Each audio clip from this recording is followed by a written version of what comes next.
After a raucous game 2, a bunch of personal fouls, a bunch of technical fouls, flagrants and everything. Joey Crawford there in the building for game 3. And the Heat and the Bulls. There's LeBron. Shot clock winding down and the King winding up.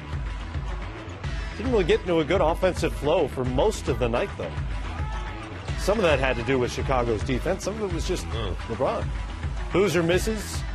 Joakim Noah back to Boozer for the dunk. We're tied up. Noah from Nate Robinson. That's that little man, Nate Robinson, creating space, creating opportunities for his teammates.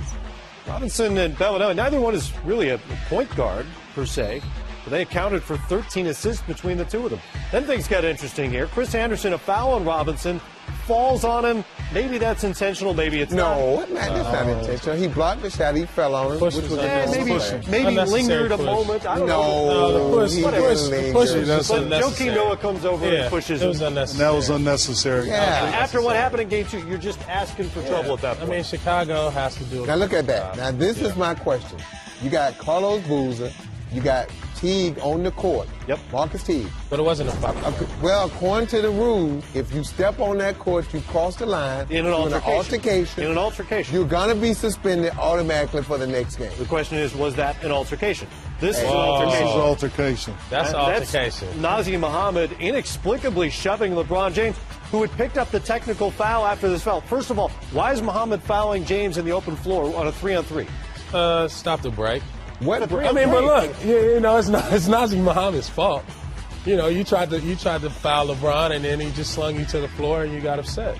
And that's what you got to have. He's like, get off me. You're a big dude. Get off me, dude. Get off me. And you got to have your composure, and that's where the Bulls didn't have the composure. I think Nazr was more upset that LeBron James threw him to the ground like a Right. That's what I think it was. End result, a technical foul on James, and Mohammed Bellinelli was done. Bellinelli knocking down the 3 there. Chicago up by 6. They got a little fired up after that incident. Building had a little buzz to it. Chris Bosh knocking down jumpers all night long, and he carried them offensively. My old player, Chris Bosh, the guy that we never talk about much, but Eric Spoelstra always gives him the credit that they're only going to win when Chris Bosh plays well. He had a double-double at the half, and then Shane Battier knocks down the 3. Courtesy Bosh, we're tied at 48. I know we're here to play a basketball game, to try to win a basketball game, and all the extra curriculum is not even really needed. But if it's here, you know, we accept the challenge. Challenge accepted, he says.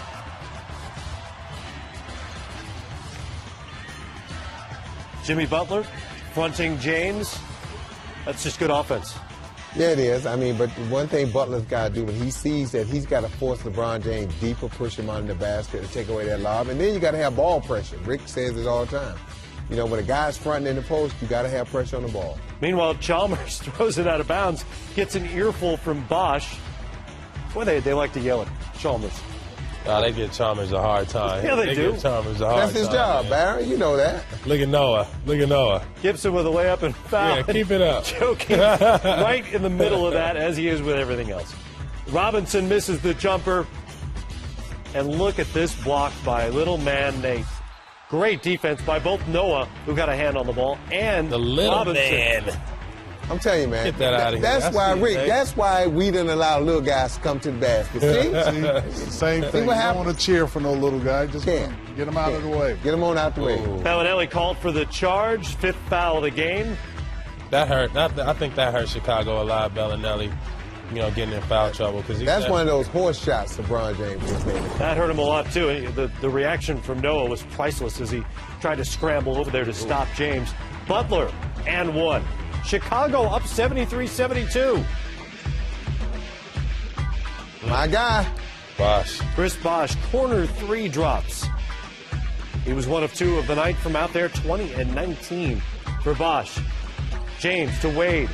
Execution championship basketball. And this is when Chicago ran out of gas as far as defense. Played a lot of minutes. I think that was the coup de grace. That was the dagger. Yes, it was. Knocks down the long 3, and then out of the double team, Norris Cole. 7 of his last 7 from 3-point range. And if the previous 3 didn't do it, that did. Miami's bench played really well tonight. There's no defense for that. There's just no unstoppable. defense for that. Miami wins it 104-94. They shot 50% on the night. What felt like a physical, defensive kind of game, it doesn't show up that way in the box score.